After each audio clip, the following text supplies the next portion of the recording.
Good evening. My name is Pearl Ryans, and I wrote my persuasive essay over baby dolls, titled Outcomes of the Dolls Over the Years. Girls being exposed to baby and Barbie dolls has a big outcome in later years. Why girls shouldn't play with baby dolls probably has never been questioned by most people because of how common and popular it is. Also, nowadays, parents just give whatever to their kids, like an iPhone to watch YouTube and TikTok, for example. A man named Dr. Clark used 4 dolls, identical except for color, to test children's racial perceptions. Their subjects, children between the ages of 3 to 7, were taught to identify both the race of the dolls and which color doll they prefer. A majority of the children preferred the white doll and assigned positive characteristics to it. The Clarks concluded that prejudice, discrimination, and segregation created a feeling of inferiority among African American children and damaged their self-esteem. The Supreme Court cited Clark's 1950 paper in its Brown decision and acknowledged it implicitly to separate African American children from others of similar age and qualifications solely because of their race generates a feeling of inferiority as to their status in the community that may affect their hearts and minds and way unlikely ever to be undone. Dr. Kenneth Clark was dismayed that the court failed to cite 2 other conclusions he had reached. Baby dolls started controversy and political talks is not new at all, just not common. Another baby doll controversy over 10 years ago, a man named Dixon Fuller uploaded a YouTube video called The Doll Test.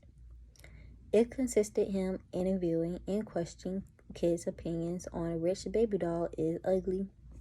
Not only do I think baby doll shows kids which color is more loved, but also body, hair, makeup, and etc. Barbie dolls is one of the first things gifted to a little girl, but less talked about. Also, why would you want your little girl learning how to take care of a baby? Just look at it that way. Young girls exposed to electronic babies designed to simulate the real experience of having a baby-discouraged teenage pregnancy were more likely to get pregnant, and study Australian schools has found.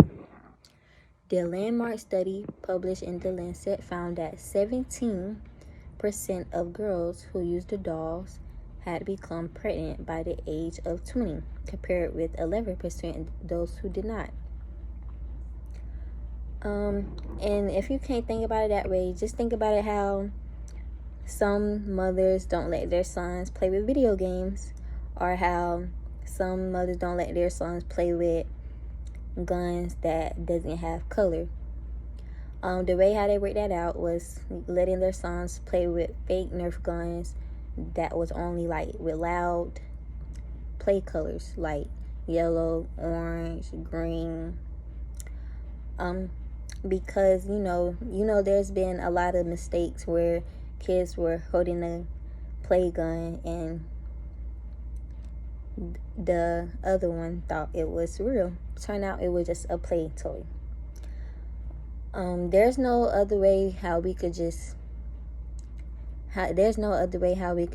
turn around and change the concept of how girls should use baby dolls, because they just using baby dolls. Black girls are known to be the ones to have to take care of the other siblings and adapt faster. I would rather let a little girl play video games than unintentionally prepare themselves to raise a baby at a young age. I'm not saying if you let your girl play with baby dolls, then she would be part of teen pregnancy, hate down on their skin, and feel like they need makeup. Just implying that little girls like this needs to be thought about. Little girls like this do need to be thought about, especially because the same way how we put on a show and on social media, we also put on a show with the baby dolls as well, with the texture of their hair, their style, how much skin they show, and it just opens a whole lot of things with the woman's body, and it just causes a whole lot, as you can see with the data I had given you from students from Australia, that recorded how girls were getting pregnant